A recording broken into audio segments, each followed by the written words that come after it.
بسم اللہ الرحمن الرحیم۔ شروع کرتا ہوں اللہ کے پاک نام سے جو بہت بڑا مہربان نہایت رحم والا ہے۔ دوستو، بہنوں، بھائیوں، بزرگوں، السلام علیکم ورحمۃ اللہ وبرکاتہ۔ ہمارے اس چینل اس تاریخ اسلام میں ہم نے سلسلہ شروع کیا ہے انبیاء کرام اور اس کی امتیں۔ تو دوستو، بہنوں، بھائیوں، رسول پاک صلی اللہ علیہ وسلم اللہ کے رسول تھے۔ صفوان بن امیہ رضی اللہ تعالیٰ عنہ سے روایت ہے کہ وہ کہتے ہیں کہ ہم رسول پاک صلی اللہ علیہ وسلم کے پاس بیٹھے ہوئے تھے۔ عرفہ بن نہیک تمیمی کھڑے ہوئے اور عرض کی، یا رسول اللہ صلی اللہ علیہ وسلم، مجھے اور میرے اہل بیت کو شکار کرنے سے رزق ملتا ہے اور اس میں ہمارے لیے رزق کا حصہ اور برکت ہے، لیکن اس کی مشغولیت کی وجہ سے اللہ تعالیٰ کا ذکر اور نماز کی جماعت رہ جاتی ہے اور ہمیں اس شکار کی احتجاج ہے۔ آج آیا یہ ہمارے لیے حلال ہے یا حرام؟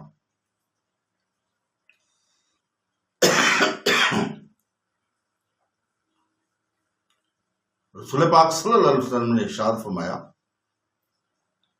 اللہ تعالیٰ نے تمہارے لیے حلال کر دیا اور یہ بہت خوب عمل، اور اللہ تعالیٰ بہت عذر قبول کرنے والا ہے۔ اور مجھ سے پہلے اللہ تعالیٰ کے رسول تھے جو سب شکار کرتے تھے اور شکار طلب کرتے تھے، اور جب تم رزق کی طلب کی وجہ سے باجماعت نماز پڑھ سکو تو اس کی تلافی کے لیے باجماعت نماز پڑھنے والوں سے تمہاری محبت اور اللہ تعالیٰ کا ذکر کرنے والوں سے تمہاری محبت کافی ہے۔ تم اپنے لیے اور اپنے بال بچوں کے لیے رزق حلال کو طلب کرو، کیونکہ یہ اللہ تعالیٰ کی راہ میں جہاد ہے، اور یاد رکھو کہ نیک تجارت میں اللہ تعالیٰ کی مدد ہوتی ہے۔ اس حدیث مبارکہ میں نماز کو ترک کرنے کو کہا گیا ہے۔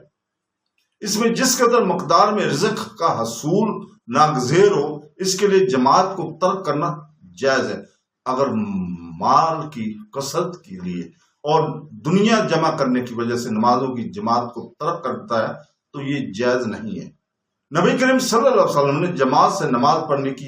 بہت تاکید فرمائی ہے، تاکہ حتیٰ کہ میدان جہاد میں بھی جماعت کے ساتھ نماز پڑھنا لازم ہے۔ حضرت کعب بن اجزا رضی اللہ تعالیٰ عنہ سے روایت ہے کہ رسول پاک صلی اللہ علیہ وسلم کے پاس ایک شخص گزرا۔ رسول پاک صلی اللہ علیہ وسلم کے صحابہ کرام نے اس کی قوت اور اطمینان کو دیکھ کر کہا، یا رسول اللہ صلی اللہ علیہ وسلم، کاش یہ شخص اللہ تعالیٰ کی راہ میں ہوتا۔ بس رسول پاک صلی اللہ علیہ وسلم نے ارشاد پر فرمایا، اگر یہ شخص اپنے چھوٹے بچوں کے لیے کسب معاش کر رہا ہے تو یہ اللہ تعالیٰ کی راہ میں ہے،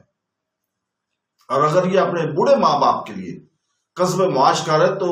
تو بھی یہ اللہ تعالیٰ کی راہ میں ہے۔ اگر یہ اپنے آپ کو سوال کرنے سے روکنے کے لیے کسب معاش کر رہا ہے تو یہ بھی اللہ تعالیٰ کی راہ میں ہے، اور اگر یہ دکھاوے اور فخر کے لیے نکلا تو پھر یہ شیطان کے راستے میں ہے۔ حضرت ابو ہریرہ رضی اللہ تعالیٰ عنہ سے روایت ہے کہ رسول پاک صلی اللہ علیہ وسلم نے ارشاد فرمایا، بعض گناہ ایسے ہیں جن کا کفارہ نماز، روزے، حج اور عمرہ سے نہیں ہوتا۔ مسلمانوں نے پوچھا، یا رسول اللہ، پھر ان گناہ کو کفارہ کس چیز سے ہوتا ہے؟ آپ صلی اللہ علیہ وسلم نے ارشاد فرمایا، طالب معاش کی فکر اور پریشانی سے۔ حضرت عائشہ رضی اللہ تعالیٰ عنہ بیان کرتی کہ رسول پاک صلی اللہ علیہ وسلم نے ارشاد فرمایا، زمین کے گوشے گوشے سے رزق کو طلب کرو۔ امام بیکی نے کہا ہے، اس سے مراد زمین میں کھیتی باڑی کرنا ہے۔ حضرت عبداللہ بن عمر رضی اللہ تعالیٰ سے روایت کرتے ہیں کہ رسول پاک صلی اللہ علیہ وسلم نے ارشاد فرمایا، اللہ تعالیٰ اس مومن سے محبت کرتا ہے جو کوئی جائز پیشہ کرتا ہو۔ نافع بیان کرتے ہیں کہ میں شام کی طرف اور مصر کی طرف سامان تجارت لے کر جاتا تھا، اللہ تعالیٰ نے مجھے اس میں بہت اچھا اور بہت زیادہ رزق عطا فرما رہا تھا۔ پھر ایک بار عراق کی طرف سامان تجارت لے کر گیا تو اصل میں پونجی بھی کھو بیٹھا۔ پھر میں حضرت عائشہ رضی اللہ تعالیٰ کے پاس گیا تو انہوں نے فرمایا، اے میرے بیٹے، اپنی تجارت کو لازم رکھو، کیونکہ میں نے رسول پاک صلی اللہ علیہ وسلم کو یہ فرماتے ہوئے سنا ہے کہ جب تمہارے لیے رزق کا کوئی دروازہ کھول دیا جائے تو اس پر لازم رہو۔ میں نے ان احادیث مبارکہ کو اس لیے جمع کیا ہے کہ رزق حلال حاصل کرنا انبیاء کرام علیہ السلام کی سنت اور ہمیں بھی اس کی ترغیب حاصل ہوئی۔ تمام انبیاء کرام کو اللہ تعالیٰ نے معجزات عطا فرمائے تھے، اور انبیاء کرام علیہ السلام ان معجزات کے ذریعے اللہ تعالیٰ کی وحدانیت کا یقین دلاتے تھے۔ قرآن مجید میں انبیاء کرام علیہ السلام کو معجزات عطا فرمانے پر سرین آیت کریمہ موجود ہے۔ قرآن مجید میں ہے سورہ اعراف 101 نمبر آیت میں، جس کا ترجمہ ہے بے شک ان بستیوں والوں کے پاس ان کے رسول واضح معجزات لے کر آئے، پس وہ ان پر ایمان لانے کے لیے بالکل تیار نہ تھے، بالکل تیار نہ ہوئے، کیونکہ اس میں سے پہلے وہ ان کی تکذیب کر چکے تھے۔ اس آیت کریمہ سے معلوم ہو کہ اللہ تعالیٰ انبیاء کرام کو واضح معجزات عطا فرمائے تھے، اگرچہ ذکر صرف حضرت صلی اللہ علیہ وسلم کی اس معجزہ کا ہے کیا ہے کہ انہوں نے ایک پتھر کی چٹان سے اونٹنی نکالی، اور اس آیت سے اشارتاً یہ معلوم ہوا اللہ تعالیٰ نے ہر نبی کو معجزہ دے کر بھیجا، کیونکہ اگر نبی کے پاس معجزہ نہ ہو تو وہ کس بنیاد پر اپنی رسالت کو ثابت کرے گا۔ اگر نبی کے پاس معجزہ نہ ہو تو نبی صادق اور نبی کاذب میں امتیاز کا کوئی ذریعہ نہیں رہے گا۔ علاوہ ازیں اس حدیث میں اس پر بھی دلیل ہے کہ ہر نبی کو معجزہ عطا فرمایا گیا۔ حضرت ابو ہریرہ رضی اللہ تعالیٰ سے روایت ہے کہ رسول پاک صلی اللہ علیہ وسلم نے ارشاد فرمایا، ہر نبی کو اس قدر معجزات دیے گئے جس کی وجہ سے ایک بشران پر ایمان لے آئے، اور مجھے وہی عطا کی گئی جو اللہ تعالیٰ نے مجھ پر نازل فرمائی۔ بس مجھے امید ہے کہ قیامت کے دن میرے متبعین تمام انبیاء کرام سے زیادہ ہوں گے۔ صحیح بخاری کی حدیث نمبر 4981 کو ہم نے ذکر کیا۔ اس حدیث کا یہ معنی ہے کہ ہر نبی کو اتنے معجزات دیے گئے جن کی وجہ سے کوئی بشر ایمان لا سکے، اور مجھے قرآن مجید دیا گیا جس کی مثل کسی کو نہیں دیا گیا۔ اس لیے ارشاد باری تعالیٰ کے بعد حضور پاک صلی اللہ علیہ وسلم کا ارشاد ہے کہ میرے متبعین سب سے زیادہ ہوں گے، اور اس کا دوسرا معنی یہ ہے کہ مجھے معجزہ دیا گیا ہے کہ اس پر جادویہ شعبدہ وغیرہ کا گمان نہیں کیا جا سکتا، جبکہ دوسرے انبیاء کرام علیہ السلام کے معجزات کے متعلق ہی گمان کیا جا سکتا۔ اس کا تیسرا معنی یہ ہے کہ انبیاء علیہ السلام کے معجزات ان کے زمانوں کے ساتھ گزر گئے، اور ان کے زمانوں میں بھی ان معجزات کا مشاہدہ صرف ان لوگوں نے کیا تھا جو اس موقع پر موجود تھے۔ اور ہمارے نبی کریم صلی اللہ علیہ وسلم کا معجزہ قرآن مجید میں ہے جو قیامت تک باقی رہے گا، اور اس میں جو فصاحت اور بلاغت ہے اور غیب کی خبریں اس کی نظیر لانے سے، بلکہ اس کے ایک صورت کی بھی نظیر لانے سے تمام جن اور انس اجتماعی اور انفرادی طور پر ناکام اور عاجز رہے، اور علم کی روز افزوں ترقی اور مخالفین کی کثرت کے باوجود اب تک عاجز ہیں۔ قرآن مجید کی پیشین گوئیوں کو کوئی جھٹلا نہیں سکتا، اور قرآن مجید کا دعویٰ ہے کہ اس میں کمی اور زیادتی نہیں ہو سکتی، اور